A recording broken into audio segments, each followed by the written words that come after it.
আসসালামু আলাইকুম। আশা করছি তোমরা সবাই ভালো আছো। জিকে বুলেটিনের আজকে হচ্ছে 12 নম্বর ক্লাস। তো দেখতে দেখতে আমাদের হচ্ছে টোটাল 11টা ক্লাস শেষ হয়ে গেছে। তো আমরা টার্গেট নিয়েছিলাম যে 30টা ক্লাস, তার মধ্যেই আমরা হচ্ছে জিকে সব কিছু আমরা কমপ্লিট করে দিব মেডিকেল এবং ভার্সিটির অ্যাডমিশন টেস্টের জন্য। 12 নম্বর ক্লাস আজকে হচ্ছে আমরা আলোচনা করব। উপরে টাইটেল দেখতে পাচ্ছ যে আওয়ামী মুসলিম লীগ শব্দটার সাথে আমরা অনেকেই পরিচিত। তো আমরা কিছু কি ইনফরমেশনগুলো তোমাদের আমি দিব। সেটা হচ্ছে যে আওয়ামী আওয়ামী মুসলিম লীগটা আসলে কি, কখন এটা হয়। পশ্চিম পাকিস্তান অর্থাৎ বর্তমান পাকিস্তান, ঠিক আছে, এই পশ্চিম পাকিস্তানের তৎকালীন পশ্চিম পাকিস্তানের হচ্ছে সর্বপ্রথম যে বিরোধী দলটা ছিল সেটা হচ্ছে আওয়ামী মুসলিম লীগ, ঠিক আছে, যেটাকে পূর্ব পাকিস্তান আওয়ামী মুসলিম লীগ নামে হচ্ছে অনেকে জেনে থাকে এবং এটাও পরিচিতি। তো পশ্চিম পাকিস্তানের হচ্ছে বিরোধী দল হিসাবে আওয়ামী মুসলিম লীগ হচ্ছে এটা আস্তে আস্তে এটার একটু প্রকাশ পায় এবং 1949 সালের 23শে জুন 1949 সালের 23শে জুন অর্থাৎ বাংলাদেশ এবং ভারত এবং পাকিস্তান যখন ভাগ হয় তার 2 বছর পরই, ঠিক আছে, ভারত এবং পাকিস্তান তো ভাগ হচ্ছে 15ই আগস্ট, ঠিক আছে, 15ই আগস্ট 1947। তো 15ই আগস্ট 1947 হচ্ছে ভারত এবং পাকিস্তান ভাগ হওয়ার পরে তার 2 বছর পর, তো 1949 সালের 23শে জুন, কত জুন, 23শে জুন হচ্ছে এই আওয়ামী মুসলিম লীগ হচ্ছে প্রকাশ পায়, ঠিক আছে, রাজনীতি দল হিসাবে। সেটা কোনটার বিরোধী দল হিসাবে? পশ্চিম পাকিস্তান যে রাজনীতি দল আছে সেটার বিরোধী পশ্চিম পাকিস্তানের এগেনস্টে। তো ঢাকার রোজ গার্ডেনে, যেটা আমরা গোপীবাগের রোজ গার্ডেন যেটা আছে ঢাকায়, তো সেখানে এই তোমার হচ্ছে আওয়ামী মুসলিম লীগটা হচ্ছে তৈরি হয়, ঠিক আছে, বা প্রতিষ্ঠা হয়। তো প্রতিষ্ঠাকালীন সভাপতি ছিলেন, তখন যে প্রেসিডেন্ট ছিলেন আওয়ামী মুসলিম লীগের, যিনি প্রেসিডেন্ট ছিলেন তিনি হচ্ছেন মাওলানা মাওলানা আব্দুল হামিদ খান ভাসানী। আব্দুল হামিদ খান ভাসানী, ঠিক আছে, ভাসানী, মাওলানা আব্দুল হামিদ খান ভাসানী, ইনি ছিলেন হচ্ছে আহ, যে আওয়ামী মুসলিম লীগের প্রতিষ্ঠাকালীন সভাপতি।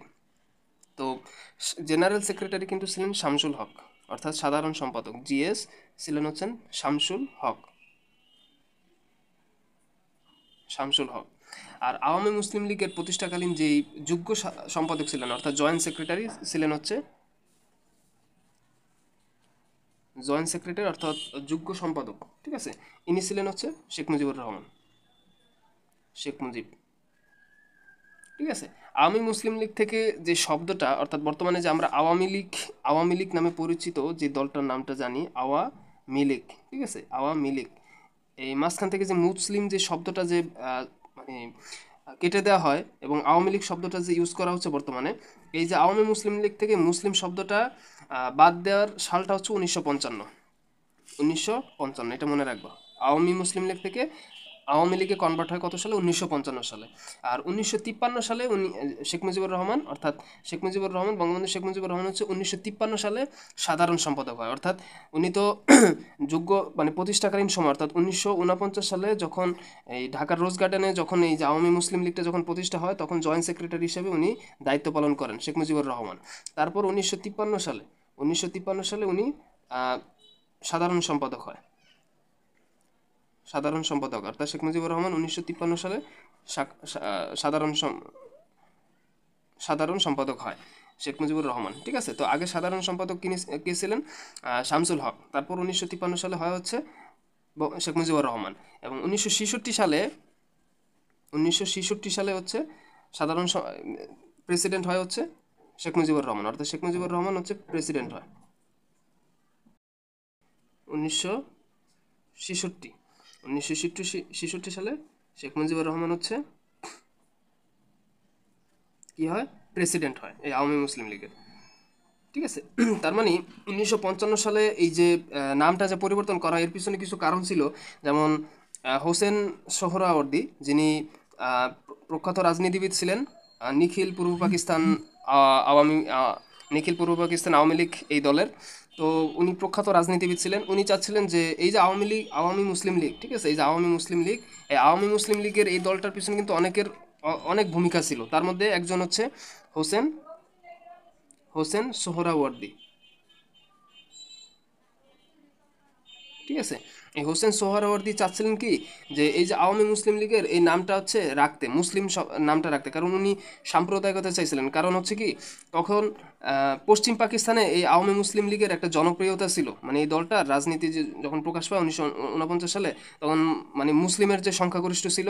তো এই জন্য আওয়ামী মুসলিম লীগ এই শব্দটার কারণে হচ্ছে পশ্চিম পাকিস্তানে মানে পাকিস্তানিদের কাছে হচ্ছে বর্তমানে যে পাকিস্তান তাদের কাছে একটা জনপ্রিয়তা ছিল।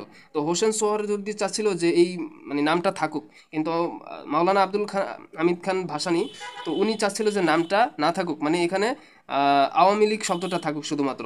তো কেন? কারণ হচ্ছে এই দলটা সব দলের মানে ধর্মনিরপেক্ষতা চাইছিল, অসাম্প্রদায়িকতা চাইছিল। তো সব দলের মানে ধর্ম, জাতি, বর্ণ নির্বিশেষে সবাই হচ্ছে এই দলের অন্তর্ভুক্ত থাকবে। তো মুসলিম কথাটা থাকলে দেখা গেছে যে অন্য ধর্মাবলম্বীরা তারা হচ্ছে এই দলের সাথে থাকতে পারতো না, বা এরকম হচ্ছে থাকতো। তো এই জন্য মাওলানা আব্দুল হামিদ খান ভাসানী চাচ্ছিল যে নামটা উঠাই দিতে, অর্থাৎ মুসলিম শব্দটা এখান থেকে উঠে যাবে। তো উঠে যাওয়ার পরে তারপরে কিন্তু আর বেশি দিন সাস্টেন করে নাই মাওলানা আব্দুল হামিদ খান ভাসানী, কিন্তু পরে আর দলে থাকতে পারে নাই। ঠিক আছে। তো 1966 সালে তারপর হচ্ছে শেখ মুজিবুর রহমান হচ্ছে প্রেসিডেন্ট হিসাবে এই দলে হচ্ছে যোগ করে, মানে ওনার যে প্রমোশনটা হয় হচ্ছে সাধারণ সম্পাদক থেকে 1953 থেকে 1966 সালে শেখ মুজিবুর রহমান হচ্ছে আওয়ামী মুসলিম লীগে তারপর হচ্ছে কাজ করে আর কি। তো হোসেন সোহরাওয়ার্দী চাইছিল যে মুসলিম শব্দটা থাকুক, কারণ এখানে পাকিস্তানের যে একটা মানে জনপ্রিয়তা থাকতো আর কি, এটা থাকলে। আর অন্যদিকে হচ্ছে মাওলানা আব্দুল হামিদ খান ভাসানী উনি এই নামটা হচ্ছে সরাইতে চাইছিল, হচ্ছে উনি চাচ্ছিল যে একটা এই দলটা হবে হচ্ছে অসাম্প্রদায়িকতা এবং এখানে ধর্মনিরপেক্ষতা থাকবে, মানে ধর্মনিরপেক্ষতা। ঠিক আছে, এটা চাচ্ছিল। তো এই হলো বিষয়, এই হলো মোটামুটি আওয়ামী মুসলিম লীগের একটা শর্ট সামারি। আশা করি তোমরা সবাই বুঝতে পারছো। নেক্সট ক্লাসে আমরা অন্য আরেকটা টপিক নিয়ে আলোচনা করবো।